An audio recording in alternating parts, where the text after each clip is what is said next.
Olá, sejam todos e todas muito bem-vindas e bem-vindos ao Centro de Mídia de Educação do Amazonas. Eu sou o professor Josino Malagueta, do componente Sociologia, e vou estar com vocês durante essa aula. E agora, vamos ver o objeto de conhecimento da nossa aula. A aula de número 3 tem como objeto de conhecimento os processos de socialização e controle social, indivíduos, grupos e sociedades.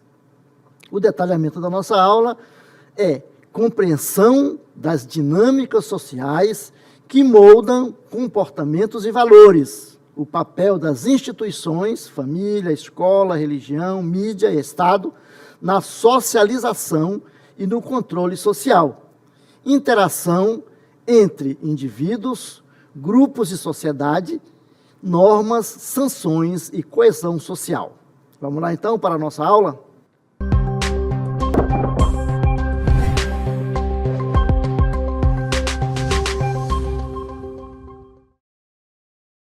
Muito bem, vamos então falar de processo de socialização, né? Vamos ver o que é isso, o que é o processo de socialização, o que ele é, na verdade. Então vejam lá, a sociedade é uma construção humana, mas o ser humano também é fruto, isto é resultado do meio social onde ele está inserido, não é isso? Observem lá.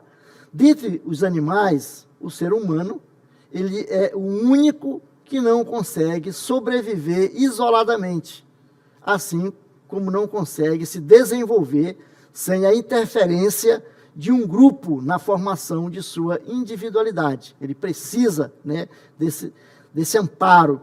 Os outros animais não. Por exemplo, um carneirinho aí, ele nasce, já sai andando, já vai embora, não precisa aprender a andar, não precisa aprender a comer, né? Nós precisamos de tudo isso. Então, o processo de socialização é, então, o conceito que estabelece os parâmetros de análise do processo pelo qual a sociedade concebe os indivíduos e os indivíduos, por sua vez, concebem a sociedade, né? Então, há essa troca entre sociedade e indivíduo, entre indivíduo e sociedade. A socialização é o processo de assimilação dos códigos e padrões culturais de um grupo social por parte dos diferentes indivíduos, né, que o constituem, contribuindo para integrá-los. Então, vejam lá, a gente vai sempre absorver, vai assimilar, né, os códigos e padrões culturais de uma determinada sociedade, de um determinado grupo. Se você pegar um brasileirinho que nasceu hoje e levá-lo para o Japão, e ele crescer no Japão, ele vai interagir com o japonês, ele vai crescer naquela cultura, ele vai então ser um japonês, né? Porque ele vai ter aquele padrão cultural de lá, ele não vai falar português, ele não vai ter as nossas características dos brasileiros. Então, entenderam aí como é que funciona? Então, a socialização se inicia no nascimento e continua por toda a nossa vida, por meio, né, do contato permanente que nós temos uns com os outros. A gente vai mantendo essa relação. Não é isso? Então, esse é o processo chamado de socialização, certo? Então, o estudo, né, do processo de socialização como fase central da formação humana ganhou importância, né, científica a partir da publicação da obra chamada História Social da Infância e da Família, em 1973, escrita pelo historiador francês Philippe Arrier, né? Então, ele vai trazer essa reflexão, porque até então não existia, né, um estudo a respeito, né, dessa questão do ser humano, das pessoas na sociedade. O autor, né, o Philippe, ele vai apontar que a caracterização da infância, né, como fase da vida, na qual o indivíduo recebe atenção especial.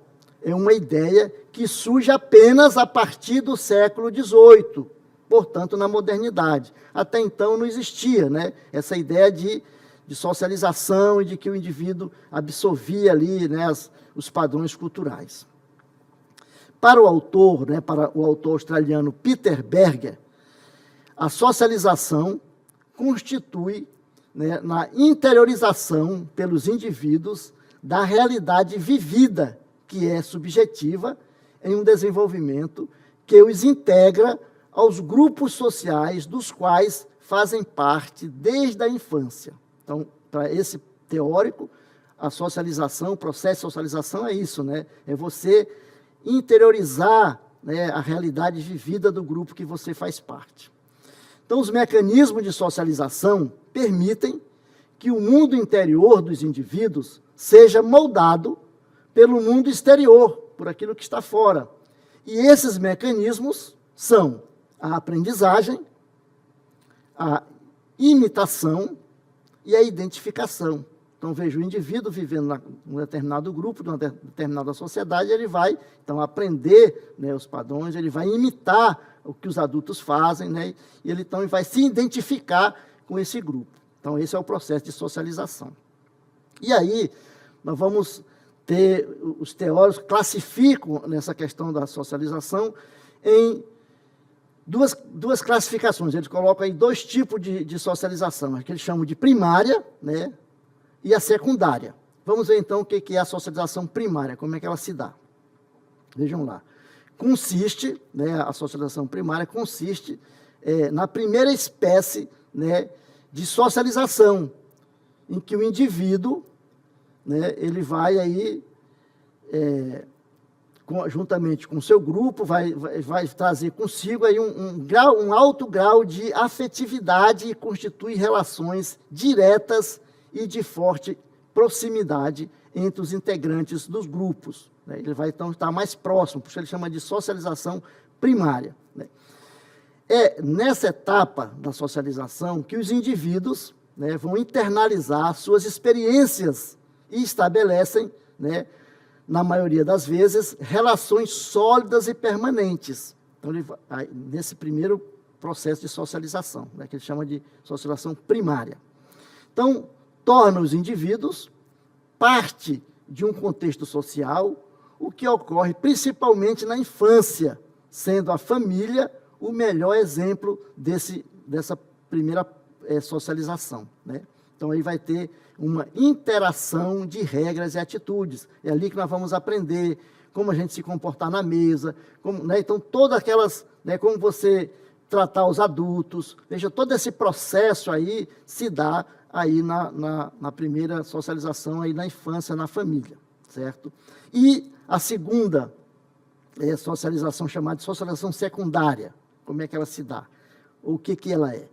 É aquela, né, que tem início ao final da infância e que continua pelo resto da vida, né? Quando você sai ali do laço familiar, né, já vai, então, para a escola, vai para o trabalho, vai ter outros grupos, né, que pertencem ali, que você vai fazer parte. Então, a criança, ela é introduzida, né, em novas e diferentes realidades sociais, mais específicas, o que normalmente acontece nos espaços sociais fora da família, né, nos locais de trabalho, nos grupos de amigos, nas práticas esportivas, né, onde você vai praticar esporte em grupo, né, e junto com os grupos de brincadeira da rua, etc. Então, os meios de comunicação de massa, né, são hoje um agente de socialização capaz de impactar na formação dos indivíduos desde a primeira infância, por meio dos programas televisivos e da publicidade direcionada ao público infantil, né? As redes de comunicações, elas vão estudar, na psicologia estuda a infância e vai, então, agir sobre ela. Então, quais são esses agentes de socialização? Como é que se dá essa socialização? Tem os agentes. Vamos lá, então? São os responsáveis, os agentes de socialização, são os responsáveis pela efetivação dos mecanismos de socialização, como a família, escola e diferentes grupos sociais. Então, os meios de comunicação, né, de comunicação de massa, a partir do século XX, foram incluídos nesse grupo, né, em muitos dos casos, realizando ou rivalizando com outros agentes, em especial a família e a escola. Então, a gente vê que há esse atrito aí, que as crianças ficam muito na televisão e vão perdendo aquele espaço ali de socialização da própria família e da escola. No século XXI, a difusão das tecnologias da informação e a expansão das redes sociais, principalmente online, ampliaram o leque de agentes de socialização. Certo? Então, é esse processo dos agentes de socialização. E agora nós vamos ver grupos sociais. O que é um grupo social? Que a gente falou de grupo, que faz parte de grupo. O que são grupos? São definidos pela interação que se estabelece entre as pessoas e o sentimento de identidade existente entre as pessoas que fazem parte daquele grupo. Então, os grupos sociais, eles estabelecem, por meio de interesses, entre as pessoas, práticas e valores compartilhados por 2 ou mais indivíduos. Os grupos sociais estão diretamente relacionados aos processos de socialização primária e secundária. Nós temos, então, 2 tipos de grupos sociais, os grupos primários e os grupos secundários. Vamos ver, então, os grupos primários. Os grupos primários são aqueles em que as relações sociais se caracterizam pela proximidade, e pela interação direta entre os indivíduos. Então, são chamados de grupos sociais primários. Os grupos sociais secundários são aqueles em que as relações se pautam pela impessoalidade, sustentadas por regras e normas formais de organização. Por exemplo, nas escolas, na igreja, Então, são grupos secundários. Vamos, então, para a instituição social, ver esse conceito de instituições sociais. É todo tipo de organização que promove integração social através de regras e hábitos, sendo que o objetivo desses procedimentos é organizar a sociedade. As instituições sociais se referem a padrões e normas que se aplicam aos diferentes grupos existentes em uma determinada sociedade e têm, portanto, um caráter abstrato, como a moral e a fé. Então, nós podemos trazer como exemplo de instituição a família, a escola, a religião, Temos outros, o Estado ou o Exército fazem parte dessas instituições, é isso? E agora a gente vai trabalhar um outro conceito, que é o conceito de categorias sociais. O que são categorias sociais? Então, esse conceito diz o seguinte, é um conceito sociológico que caracteriza grupos de pessoas que realizam ações e atividades iguais, sem estabelecer laços diretos entre si. As categorias sociais são formadas por indivíduos que vivem experiências semelhantes, porém, não estabelece relações sociais diretas umas com os outros. Então, a gente pode dar como exemplo de categorias sociais estudante, por exemplo, de uma rede municipal, ou estudante de uma rede de ensino, ou mesmo profissionais, que muitas vezes, no senso comum, no dia a dia, as pessoas confundem a categoria social com classe social. Por exemplo, um grupo de trabalhador, por exemplo, os advogados, é uma categoria social. Os professores são uma categoria social. Entendeu agora esse conceito das categorias sociais? Muito bem. E agora vamos falar da interação social. Como é que ela se dá e o que ela é. Entende-se por interação social o conjunto das influências recíprocas desenvolvida entre os indivíduos e entre estes e os grupos sociais. Então, é a interação, interagir. Segundo o sociólogo alemão Georg Simmel, a sociedade é o resultado das interações sociais estabelecidas entre os indivíduos. Vejam lá. Muito bem. Os diferentes modos de interação social, como a cooperação, a competição e o conflito, são padrões estáveis, ainda que possam manifestar seu conteúdo tanto no trabalho doméstico, quanto nas atividades escolares. Então, vejam lá, quando isso acontece, nós chamamos isso de cooperação, né? Quando há essa ajuda, né, entre as pessoas, entre os grupos. Nos esportes e nos concursos, há uma competição, né, porque cada um está buscando aí o seu lugar. Ou mesmo nas relações entre patrões e empregados, ou fazendeiros e trabalhadores rurais, sem terra, por exemplo. Há o quê? O conflito. Então, vejam lá esses 3 conceitos importantes aí, que nós trabalhamos na questão social. Vamos ver agora status sociais e papéis sociais. A sociologia, ela denomina status uma posição social que indivíduos e grupos ocupam na estrutura social em que estão inseridos, né?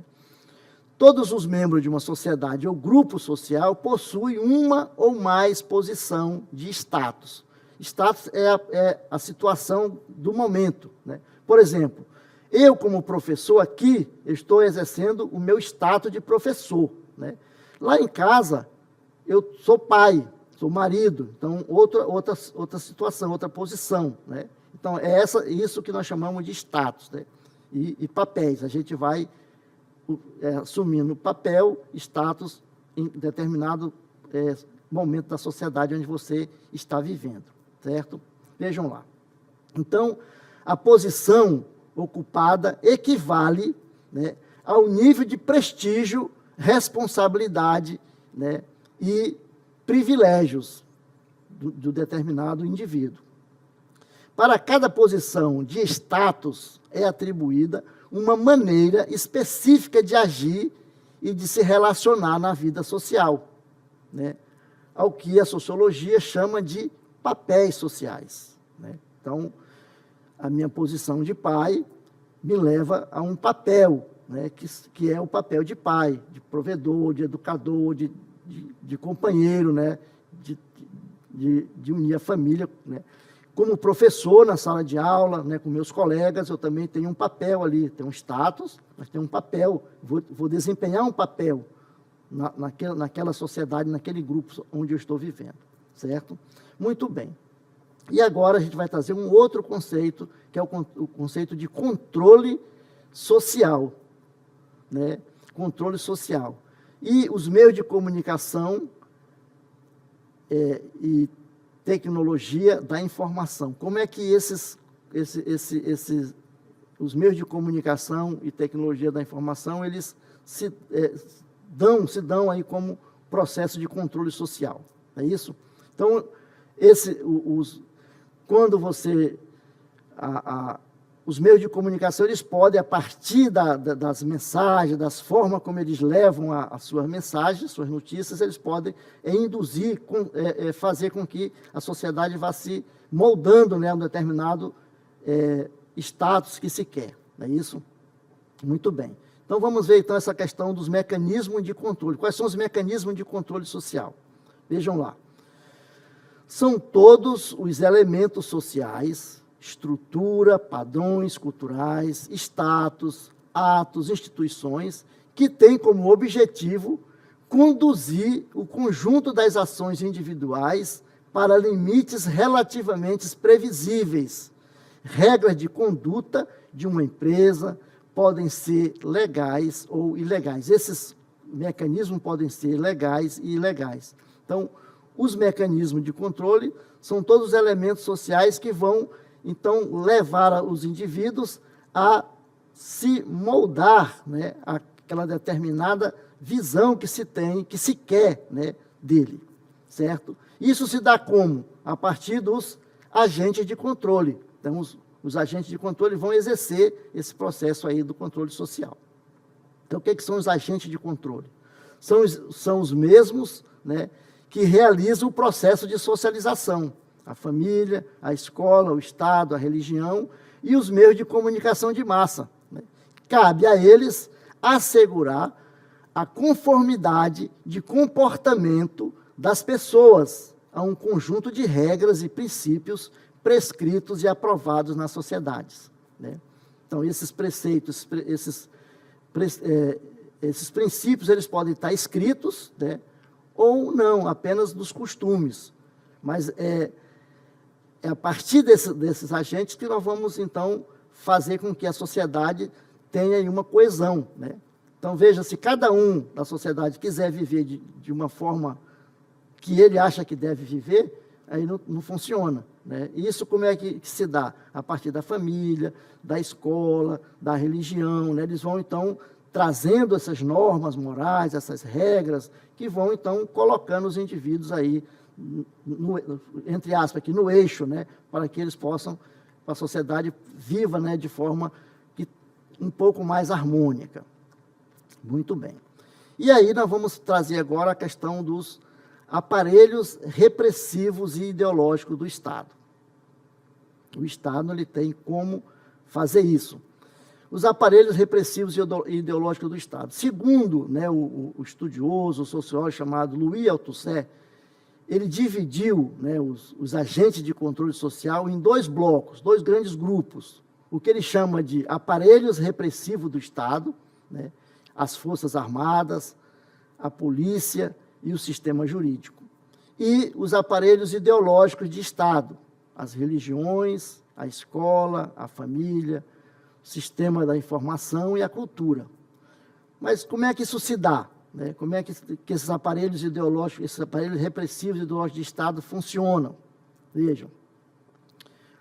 Os aparelhos repressivos são aqueles que o Estado usa a força, né? Porque o Estado, né, segundo o Weber, ele tem aí o predomínio, né, da legal da violência, da força, né, para usar. Então, as Forças Armadas, a polícia, quando, por exemplo, a sociedade vai se revoltar contra qualquer tipo de opressão, o Estado, então, ali vai reprimir, ou com a polícia, ou com as Forças Armadas, né, o sistema jurídico, as leis, né, e os aparelhos ideológicos de Estado, aquele que não se usa a força bruta, né, a força aí, né, o uso da força, mas usa a ideologia, usa as ideias, vão formando, fazendo com que as mentes das pessoas se adequem, né, àquilo que eles querem. Então, isso pode ser feito, né, através, a própria família pode fazer assim, a escola, né, as igrejas, a religião, pode trazer esse tipo de aparelho que a gente ele chama de ideológico, né, de repressão, mas no sentido das ideias. Você vai moldar as pessoas, os aparelhos repressivo ideológico de Estado. Muito bem. E aí, nós temos aí ainda os chamados meios de comunicação e tecnologia da informação. Como é que isso funciona nesse processo de socialização, nesse processo também de repressão também, né? Então, os meios de comunicação, eles têm uma influência, né, muito grande. Os meios de comunicação e das tecnologias da informação são voltados para a produção de visões e comportamentos alternativos. Então, a gente precisa, quando a gente assiste, principalmente hoje, né, com a difusão dos aparelhos celulares, dos smartphones, etc., dessa informação que chega diariamente nos nossos lares, a gente precisa ter um senso crítico para filtrar aquilo que é bom, né, que vai servir para nós, para a nossa vida, e aquilo que não é tão bom assim, que aquilo pode ser prejudicial, né? Então, é importante que na sociedade atual em que nós vivemos, com essa difusão, né, da informação, a gente precisa fazer esse filtro, precisa trazer para nós uma visão mais clara daquilo que é importante, daquilo que vai servir para nós e aquilo que não vai. Então, assim, a sociedade, tem essa questão da socialização, ela é fundamental, é importante, precisa, né, que se crie, né, entre os indivíduos esses laços, né, de convivência, né, de ambientação, que a gente possa viver de forma tranquila, sem medo, né? Porém, a gente precisa também ter o senso de análise, né, de poder captar aquilo que vai ser bom e aquilo que é menos bom, né, que é aquilo que não vai ajudar na nossa vida. Então, a gente precisa trazer, né, de forma clara que nós vivemos em sociedade, a gente precisa desse processo que é importante, né, o processo de socialização, que a gente precisa viver de forma harmônica, que nós precisamos respeitar o outro, que a gente precisa, principalmente, né, no mundo atual, que a busca pela diversidade, a valorização da diversidade, a valorização do outro, porém, vivendo sempre em harmonia, sempre, né, para que a sociedade possa se desenvolver, possa crescer, as pessoas possam ocupar os seus espaços, cada um possa viver o seu papel de forma efetiva, de forma clara, de forma harmônica. Então, vejam, esse processo de socialização que nós vimos, ele é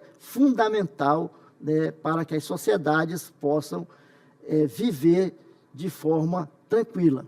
Então, vejam, desde a infância, né, a gente vai crescendo, recebendo, né, dos nossos pais esses ensinamentos que vão nos moldar, entre aspas, o processo de convivência com as pessoas. A gente vai aprendendo a conviver, a respeitar o outro, a saber o espaço do outro, a saber o papel que cada um tem na sociedade, na escola, qual é o papel do professor, qual é o papel do aluno, enquanto estudante, como é que eu tenho que agir, o que eu posso fazer para melhorar a minha condição de vida, mas também respeitando o outro, para que o outro também possa conseguir conquistar o seu espaço, né, no trabalho, na religião, na igreja. Então, a gente vai crescendo, vai buscando essa harmonização dentro da sociedade a partir desse processo de socialização. Então, o ser humano, ele necessita desse processo de socialização. Nós vimos que nós somos seres frágeis em relação aos outros animais, né? Porque nós dependemos desse processo de acolhimento desde do nascer, né? A gente vai precisando daquela acolhida, nós não sabemos andar, nós não sabemos alimentar. Então, tudo isso nós aprendemos, né? Diferente dos demais animais que já nascem sabendo tudo isso, porque eles fazem por instinto. E nós, seres humanos, aprendemos, nós temos o processo da aprendizagem, né? Que faz com que nós possamos conviver de forma tranquila, e a gente vai aprender, vai conviver e vai, então, construir uma sociedade que seja boa para todos. É isso aí, a gente fica por aqui e até uma próxima aula.